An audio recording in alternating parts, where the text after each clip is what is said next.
Assalamualaikum warahmatullahi wabarakatuh.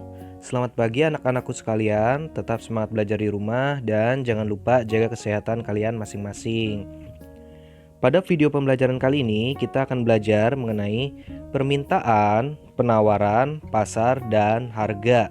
Setelah kemarin kita belajar mengenai kegiatan ekonomi pada bab 3. Tujuan pembelajaran hari ini, kalian harus dapat menjelaskan kaitan antara permintaan, penawaran, dan harga. Kemudian menjelaskan peran pasar bagi kehidupan masyarakat. Permintaan atau demand adalah jumlah barang atau jasa yang diminta pada tingkat harga tertentu. Nah, di sini barang itu yang berwujud ya, baik makanan, minuman, kendaraan dan sebagainya. Sedangkan jasa itu adalah pelayanan atau tidak berwujud. Misalnya jasa transportasi, jasa salon, jasa kesehatan, jasa pendidikan. Nah, diminta pada tingkat harga tertentu. Harganya dari tingkat terendah atau yang murah sampai harga tingkat yang tertinggi atau yang mahal. Itu permintaan. Yang kedua, penawaran, supply adalah jumlah barang atau jasa yang ditawarkan pada tingkat harga tertentu. Nah, di sini ditawarkan pada tingkat harga tertentu ya, dari yang terendah sampai yang murah ditawarkan atau menawarkan barang. Pasar adalah tempat bertemunya penjual dan pembeli untuk melakukan transaksi jual beli dengan adanya kesepakatan harga. Nah, melalui tawar menawar. Jadi berapa harga yang diinginkan penjual dan pembeli. Nah, itu terbentuklah harga di dalam sebuah pasar. Harga, price, adalah nilai tukar suatu barang yang dinyatakan dengan uang. Nah, harga itu nilai tukar ya, dengan dinyatakan dengan uang. Berapa nih harganya barang ini, berapa harganya minuman ini. Nah, yang kelima dalam ilmu ekonomi dimaksudkan dengan harga pasar adalah, harga pasar, harga yang disepakati pihak penjual dan pembeli. Dan pada harga ini barang yang diminta sama dengan jumlah barang yang ditawarkan. Harga pasar dapat disebut juga sebagai harga keseimbangan. Nah, ini harga kesepakatan ya.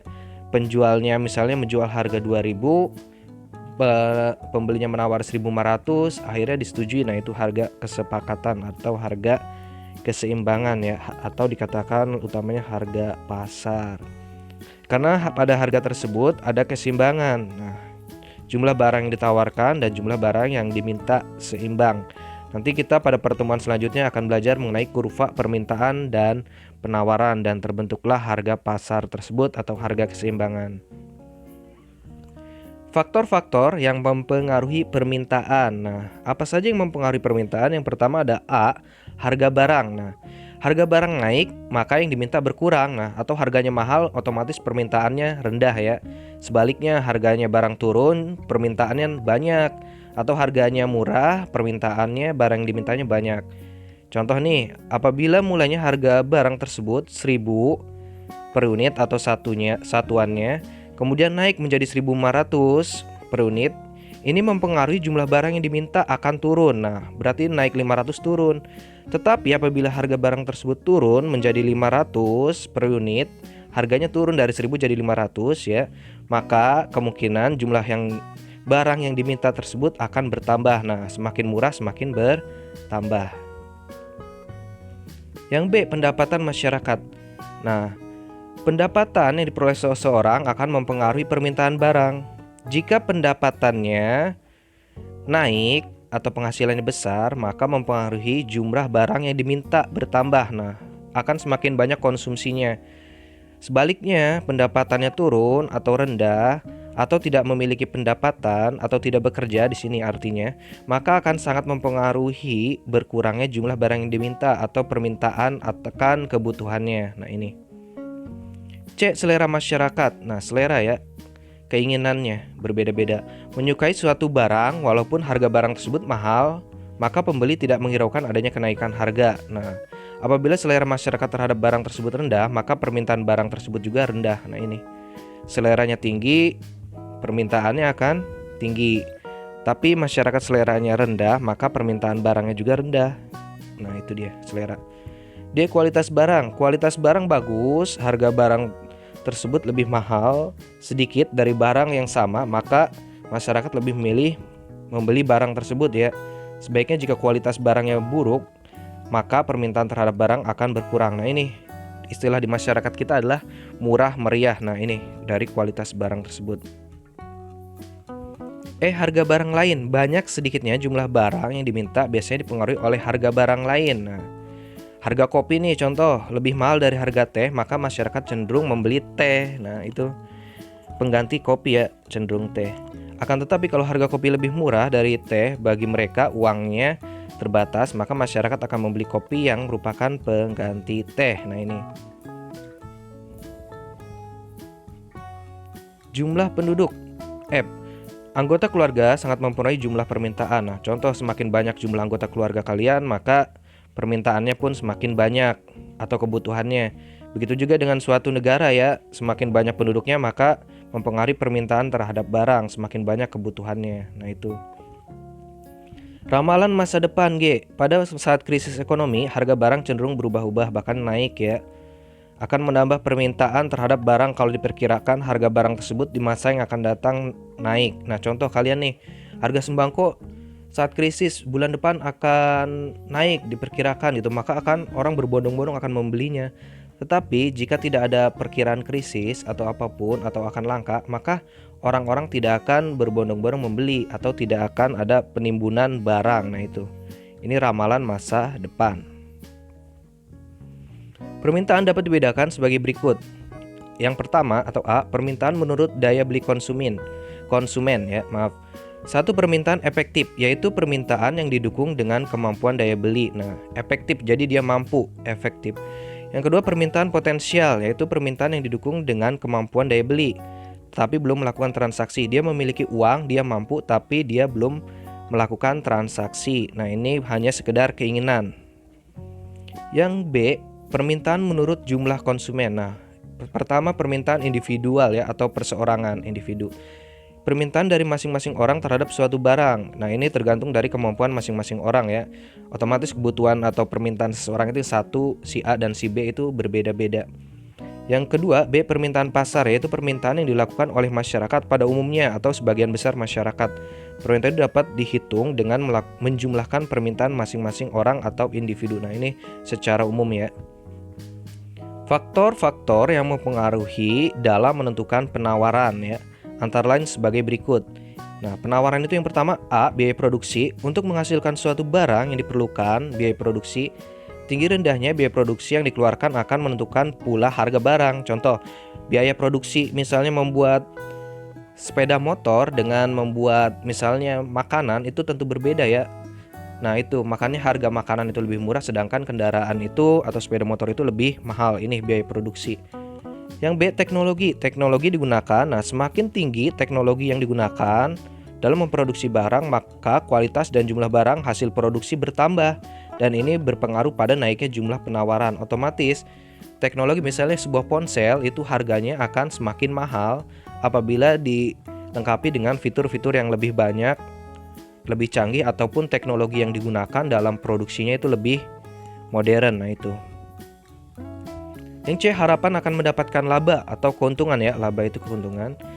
Nah, memperoleh keuntungan, banyak produsen berlomba untuk meningkatkan produksinya serta memperluas dan mengembangkan usahanya guna memperoleh keuntungan yang besar. Yang D, faktor-faktor non-ekonomi. Nah, seperti bencana alam, larangan impor atau mengirim barang dari dalam negeri ke luar negeri, dan kebijakan pemerintah akan sangat berpengaruh pada penawaran di sini ya. Fungsi pasar. Apa sih fungsinya pasar? Nah, yang pertama A, fungsi distribusi.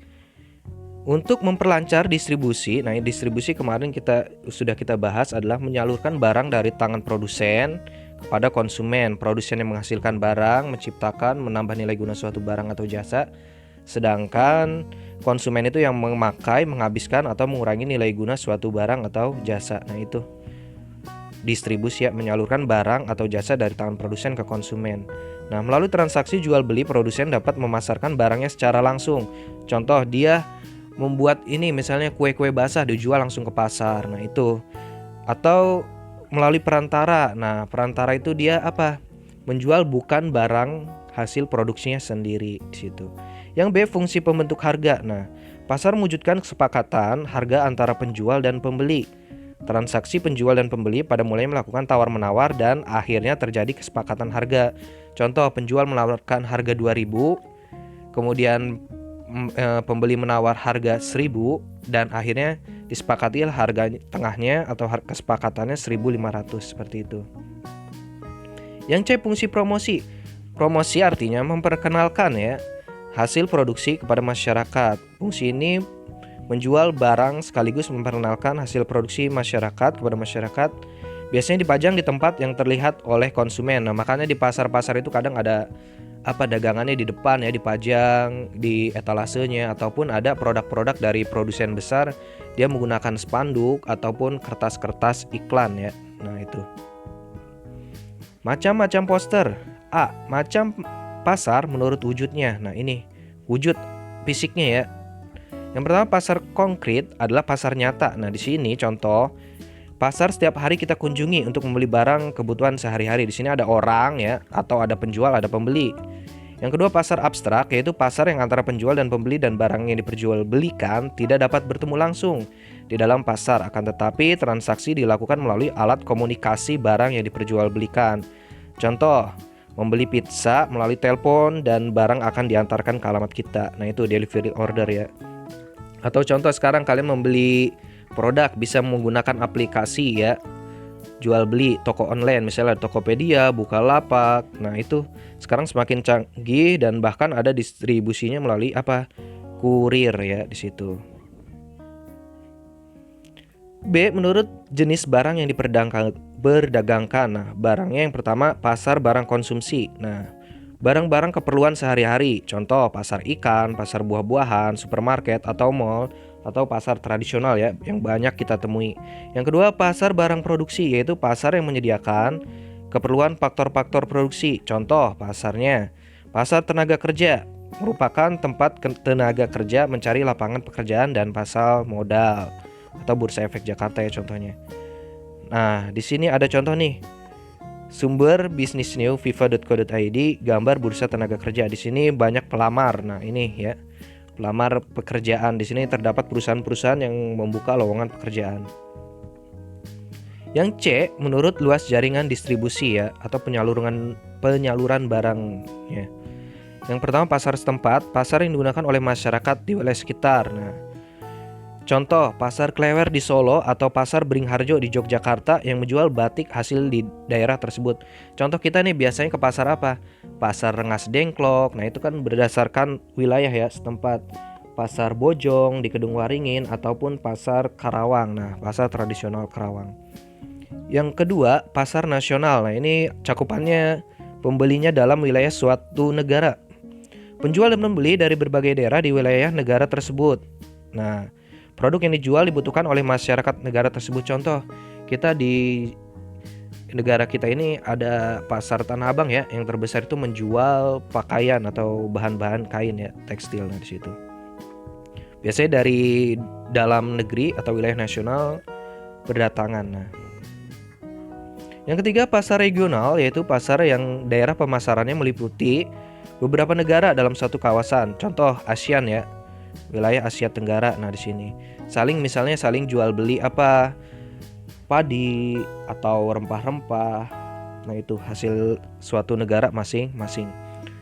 Yang keempat, pasar internasional, yaitu pasar yang menyediakan komoditas atau hasil sumber daya, barang dagangan untuk rakyat seluruh dunia.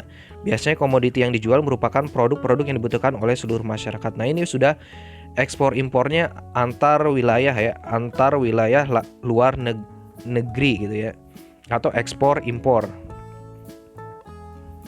Yang D, menurut waktu penyelenggaraan. Nah, yang pertama, pasar harian, pasar yang melakukan kegiatan setiap hari dan menjual barang-barang kebutuhan pokok sehari-hari. Contoh, pasar induk yang terdapat di sekitar daerah kalian. Ada pasar Bojong, pasar Karawang, pasar Rengas Dengklok. Nah, ini di sini ada gambar contoh pasar tradisional yang setiap hari melakukan aktivitas. Sumber palmjavaturtravel.com ya. Di sini ada pasar nih, malam-malam mereka atau subuh ini kondisinya menjual dagangan. Nah, sehari-hari ya. Yang kedua, pasar mingguan yang dilaksanakan seminggu sekali. Contoh, pasar hewan yang hanya buka seminggu sekali. Yang ketiga, pasar bulanan. Hanya sebulan sekali ya. Contoh di sini ditemukan daerah industri atau kantor pos. Pasar ini dibuka pada saat karyawan pabrik gajian atau pembayaran pensiun pegawai pos. Nah, kalian bisa lihat ketika ada gajian, biasanya awal bulan atau akhir bulan itu di depan pabrik-pabrik ada pasar tumpah ya. Nah, ini pasar bulanan. Yang keempat, pasar tahunan, pasar yang diadakan setahun sekali, bersifat nasional maupun internasional.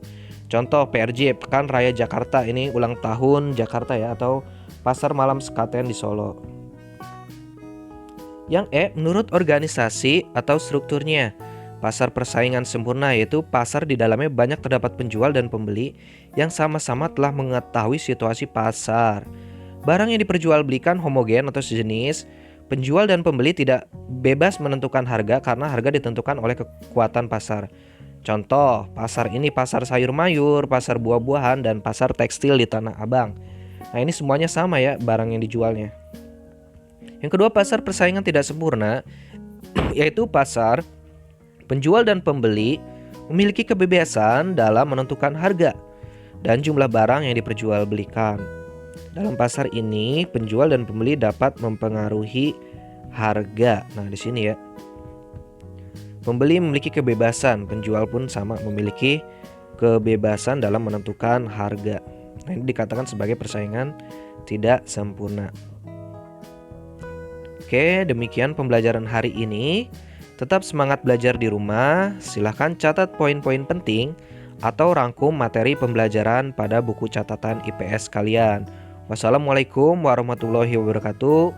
Selamat pagi, tetap semangat belajar di rumah.